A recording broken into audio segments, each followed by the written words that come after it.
पुराने जमाने की बात है। पहाड़ों और नदियों से घिरे एक छोटे से कस्बे में रहीमुद्दीन नाम का एक सौदागर रहता था। अल्लाह ने उसे दौलत तो खूब दी थी, मगर किस्मत ने उसकी पहली बीवी को उससे बहुत जल्दी छीन लिया। पीछे रह गई थीं दो नन्ही बेटियां, जोया और मरियम। दोनों की आंखों में मासूमियत थी और दिल में अपनी अम्मी की याद। वक्त बीता, हालात बदले और रिश्तेदारों के दबाव में आकर रहीमुद्दीन ने दूसरी शादी कर ली। नई बीवी शहनाज बाहर से तो बेहद मीठी लगती थी, मगर उसके दिल में उन बच्चियों के लिए न जाने कैसी चुभन थी। रहीमुद्दीन अक्सर कारोबार के सिलसिले में शहर चला जाता और पीछे घर की जिम्मेदारी शहनाज के हवाले कर देता। एक दिन खबर आई कि रहीमुद्दीन पूरे 4 बरस बाद घर लौट रहा है। शहनाज ने सुबह सुबह दोनों लड़कियों को अपने सामने बुलाया। उसकी आवाज में सख्ती थी। सुनो तुम दोनों, आज तुम्हारे अब्बा जान आने वाले हैं। घर का हर कोना चमकना चाहिए। अगर जरा भी कमी रह गई ना तो याद रखना, आज खाना भी नहीं मिलेगा। जोया ने हिम्मत करके कहा, अम्मी हम सब काम कर देंगे, बस हमें आज मत मारिएगा और थोड़ा खाना दे दीजिए, कल से हमने कुछ ढंग का नहीं खाया। शहनाज ने आंखें तरेर कर कहा, खाना तब मिलेगा जब काम पूरा होगा, और खबरदार अगर अपने अब्बा से एक लफ्ज भी कहा तो इस घर से निकाल दूंगी। शाम ढली, रहीमुद्दीन घर पहुंचा। बेटियां उस वक्त कुएं से पानी भरने गई हुई थी। शहनाज ने मौका देखकर शिकायतों का पुलिंदा खोल दिया। आपकी बेटियां बहुत जिद्दी हो गई हैं, मेरी बात नहीं मानती, चोरी छिपे घर से बाहर निकल जाती हैं, पड़ोसियों से बदतमीजी करती हैं। रहीमुद्दीन के चेहरे पर सख्ती आ गई। ऐसा कैसे हो सकता है, मेरी बेटियां? उधर जोया और मरियम घबराई हुई घर लौटी। अब्बा को देखकर उनकी आंखें चमक उठी, मगर जैसे ही रहीमुद्दीन ने सख्त आवाज में पूछा, कहां थी तुम दोनों, तो दोनों सहम गई। अब्बा जान, हम तो अम्मी के कहने पर पानी भरने गए थे। शहनाज तुरंत बोली, झूठ, मैं खुद गई थी पानी भरने। ये दोनों तो सारा दिन इधर उधर घूमती रहती हैं। रहीमुद्दीन उलझ गया। सच क्या है, झूठ क्या, वह समझ न पाया। रात भर सोचता रहा। सुबह उसने फैसला किया कि वह बेटियों को शहर ले जाएगा, कुछ दिन अपने पास रखेगा और खुद देखेगा कि सच्चाई क्या है। सुबह सुबह वह दोनों को साथ लेकर निकला, मगर शहर की राह छोड़कर वह एक सुनसान पहाड़ी रास्ते की तरफ बढ़ गया। मरियम ने धीरे से पूछा, अब्बा जान, यह रास्ता तो शहर को नहीं जाता। रहीमुद्दीन ने गहरी सांस ली। मैं तुम दोनों को कुछ वक्त के लिए यहां छोड़ रहा हूं, ताकि तुम अपनी हरकतों पर सोच सको। यह सुनते ही दोनों की दुनिया उजड़ गई। जोया ने रोते हुए कहा, अब्बा जान, हमने क्या गुनाह किया?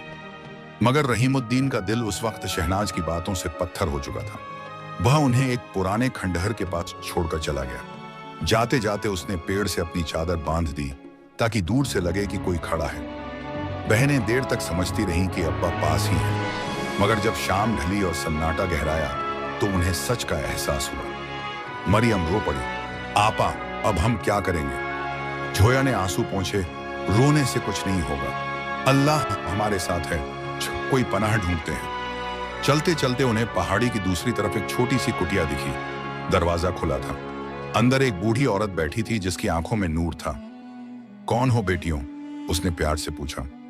दोनों ने अपनी कहानी सुना दी। बूढ़ी औरत ने कहा, डरो मत, यहां रहो, मगर बदले में मुझे अपने हाथों से काम करना होगा। दोनों बहनों ने हामी भर ली।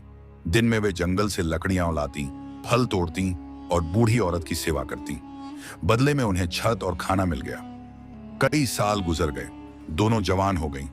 उनकी सादगी और मेहनत पूरे इलाके में मशहूर हो गई। उसी राज्य का बादशाह शिकार के लिए निकला था। रास्ता भटक गया और उसी कुटिया तक आ पहुंचा। उसने जब जोया को देखा तो उसकी सादगी पर मोहित हो गया। उसने पूछा, तुम कौन हो?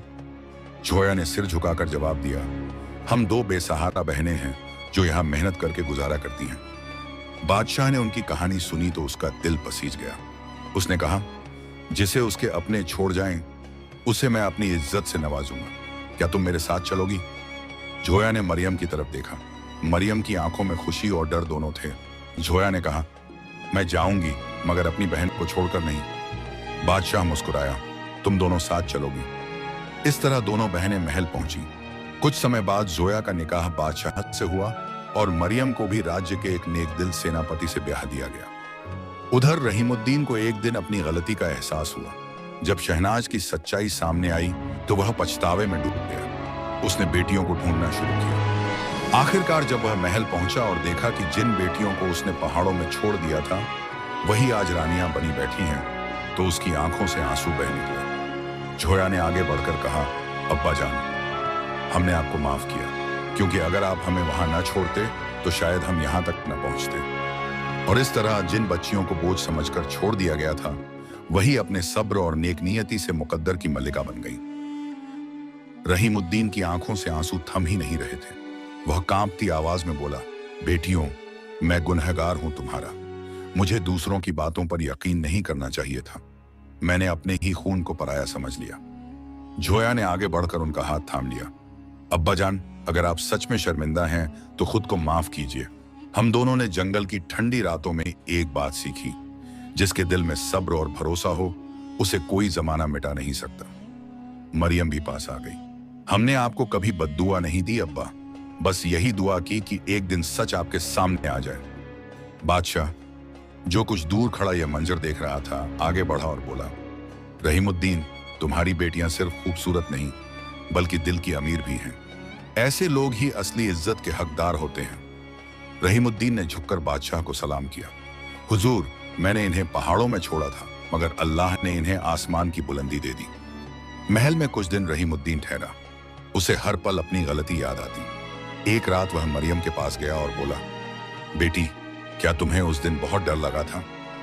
मरियम ने हल्की मुस्कान के साथ कहा, डर तो लगा था अब्बा, मगर उससे ज्यादा दर्द इस बात का था कि आपने हमारी बात सुने बिना फैसला कर लिया। ये शब्द रहीमुद्दीन के दिल में तीर की तरह उतर गए। उधर शहनाज का असली चेहरा भी गांव में बेनकाब हो चुका था।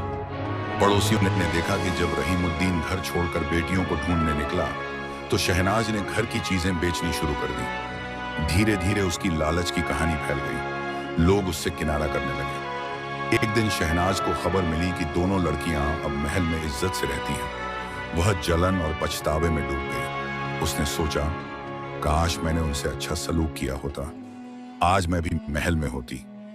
मगर वक्त लौटकर नहीं आता। कुछ महीनों बाद राज्य में एक बड़ी मुसीबत आ गई। पड़ोसी सल्तनत ने हमला कर दिया। सेनापति, जो मरियम का शौहर था, जंग पर चला गया। हालात नाजुक थे। मरियम ने हिम्मत दिखाई। उसने महल की औरतों को इकट्ठा किया, जख्मियों के इलाज का इंतजाम किया, अनाज का भंडार संभाला। झोया ने बादशाह के साथ बैठकर रियाया के लिए दुआएं की और हर जरूरतमंद तक मदद पहुंचाने का हुक्म दिया। जंग कई दिन चली। आखिरकार जीत राज्य की हुई।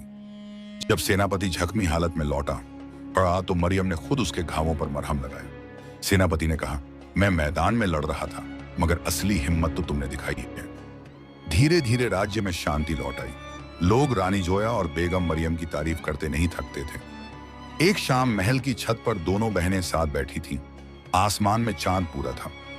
मरियम ने कहा, आपा, याद है वो रात जब हम पहाड़ों में रो रहे थे? झोया ने आसमान की तरफ देखा।